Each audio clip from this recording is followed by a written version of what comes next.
Olá a todos, tudo bem? Meu nome é Diego Guedes e vamos dar início agora às nossas aulas sobre farmacotécnica. Nessa primeira aula, nesse primeiro vídeo, vamos falar um pouco sobre conceitos em farmacotécnica. É importante a gente trazer conceitos para que a gente possa, a partir dos próximos vídeos, compreender melhor do que nós estamos falando. Antes de mais nada, farmacotécnica. Farmaco e técnica, ou seja, é a técnica de manipulação dos fármacos que a gente pode compreender. O primeiro conceito é um conceito dentro da medicina, é amplamente utilizado, que é o de primeiro não causar dano, primo non nocere, proposto por Hipócrates, há bem muito tempo atrás, o médico grego, que um tratamento, para ele ser válido, ele primeiro não pode causar dano ao paciente. Dentro da lógica da farmacologia, com certeza a gente compreende os eventos adversos dos medicamentos, que podem ser nocivos ao paciente, mas na farmacotécnica a gente vai compreender que os medicamentos, eles tenham os seus eventos adversos, que a farmacologia estuda, mas o farmacêutico se preocupa, se atém a evitar que os outros insumos não tenham atividade prejudicial ou que inutilizem o tratamento. Essa é a grande missão que nós temos a partir de agora dentro do estudo da farmacotécnica. Bom, dito isso, primeiro não causar dano. Vamos compreender primeiramente uma distorção que muitas vezes a gente se confunde, forma versus fórmula farmacêutica. O que é a forma farmacêutica? A forma farmacêutica é o estado final, a apresentação final daquilo que nós temos apresentado ao paciente. Como assim, Diego? Pode ser uma cápsula, as cápsulas são uma forma farmacêutica, creme, pomada, comprimido, xarope. Então, todas elas são formas farmacêuticas de administrar os medicamentos. E dentro dessa administração você pode ter com certeza fórmulas. Então a fórmula farmacêutica é a composição, o que é que contém naquela forma farmacêutica. Aqui eu tenho um exemplo de uma forma farmacêutica de um creme, por exemplo. Então onde eu tenho 50 gramas do meu creme, onde eu tenho 5% de óleo de rosa mosqueta, 0,1% de betametazona sob a forma de valerato e ácido salicílico 5%. É importante compreender que mais adiante nós vamos ter uma aula sobre cálculos farmacêuticos e nós vamos compreender a relação percentual entre peso-peso, peso-volume e volume-volume. E a partir daí a gente vai conseguir calcular exatamente o quanto contém nessas fórmulas farmacêuticas. Uma outra dúvida que nós temos, que é recorrente, são drogas e fármacos. O que são drogas e o que são fármacos? Drogas são matérias-primas que podem ser de diversas origens, com função clínica ou não. Dito isso, nós já compreendemos pelo termo pejorativo que utilizamos para entender tudo aquilo que vem não trazer um benefício clínico esperado. Então, as drogas de uso recreativo, por exemplo. Então, enquanto isso, os fármacos são substâncias ativas que têm benefícios clínicos descritos e bem delimitados para que possa ser utilizado dentro de uma formulação farmacêutica, ok? Bom, uma outra dúvida que surge e que é recorrente é a de remédio e medicamento.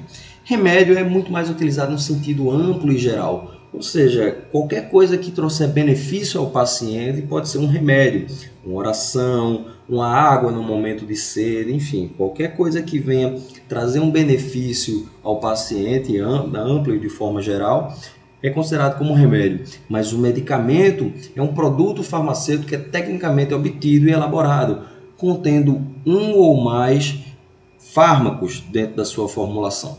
Então, dito isso, forma farmacêutica, fórmula farmacêutica, drogas, fármacos, remédio e medicamento, nós já temos uma boa compreensão, uma compreensão inicial sobre a farmacotécnica. Bom, há de se compreender que, como base nos nossos estudos em farmacotécnica, nós vamos ter o quê? As farmacopeias. As farmacopeias nada mais são do que os códigos oficiais de formulações, onde os países, onde as nações, onde os estados apresentam uma padronização das suas formulações. Aqui nós temos um exemplo, por exemplo, da farmacopeia brasileira, da farmacopeia britânica e da farmacopeia americana. a farmacopeia estadunidense. São 3 farmacopeias, a brasileira, claro que a gente vai utilizar muito mais como referência, mas referências internacionais, a farmacopeia britânica e a farmacopeia americana são grandes referências utilizadas. Então, cada país tende a adotar a sua própria farmacopeia como código oficial de formulações. E aqui a gente precisa compreender 2 distinções diferentes.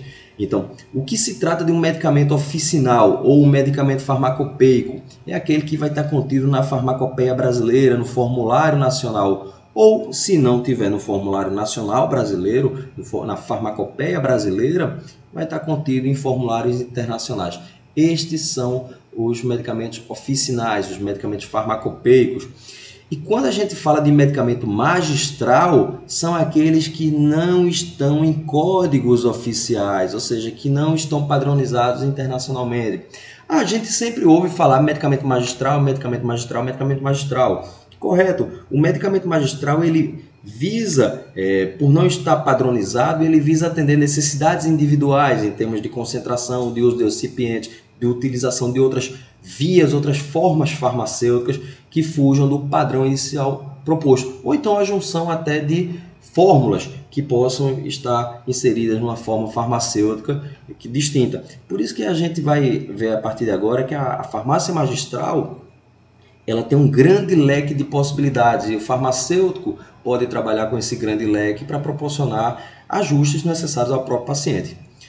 Quando a gente trata de especialidade farmacêutica, já fugindo da farmácia magistral, a gente trata do produto industrializado. Não vai ser tanto o nosso foco das nossas videoaulas aqui, mas o produto industrializado, claro, ele passa por processos farmacotécnicos de obtenção. Nós vamos ver o produto industrializado, a forma farmacêutica mais comum que nós temos no mercado e de mais fácil acesso à população é o bom e velho comprimido.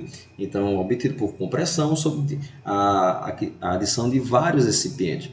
Então, a gente vai ter um momento para estudar a forma farmacêutica, que são as formas farmacêuticas derivadas de produtos industrializados.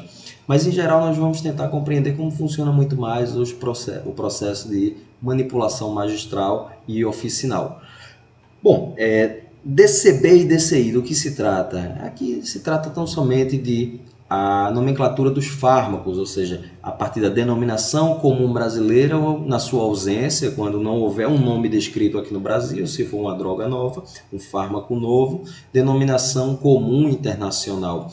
Então é como a gente compreende o nome genérico do fármaco ou dos recipientes, que a partir de agora a gente vai começar a compreender o que são veículos e recipientes, que se tratam tão somente de insumos inertes, ou seja, eles não têm função terapêutica, eles não têm função farmacológica que traga benefício ao paciente, o benefício clínico esperado, mas eles são fundamentais para que possa garantir o quê? A estabilidade da formulação, garantir que o fármaco se torne estável e se torne acessível ao uso do paciente, para que o farmacêutico, inclusive, possa realizar a sua preparação.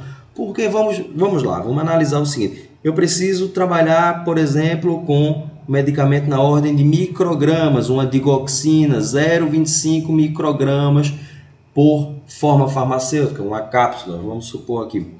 0,25 microgramas é uma quantidade muito baixa. E eu tenho que diluir em um outro pó, um recipiente, para que ele possa se tornar acessível, para que eu possa colocar na forma farmacêutica.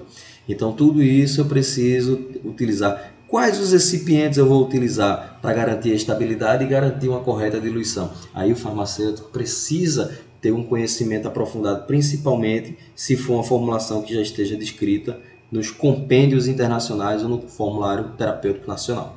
Alguns termos para a gente finalizar são fundamentais e são interessantes que a gente possa ter ciência. Um termo que nós vamos utilizar muito aqui é o QSP. QSP significa quantidade suficiente para. Quantidade suficiente para significa que, por exemplo, vamos voltar aqui para essa formulação, eu tenho um creme QSP, uma quantidade suficiente para que se atinja 50 gramas. Ora, eu vou botar o ácido salicílico, a beta-metasona, e o óleo de rosa mosqueta dentro de um recipiente. O que sobrar até que eu possa chegar a 50 gramas vai ser do meu creme excipiente. Então, eu não vou colocar 50 gramas do creme excipiente, eu vou colocar o que complete ao total do peso dessa formulação, 50 gramas da formulação de creme excipiente. Então, é quantidade suficiente para que chegue até determinado peso ou determinado volume.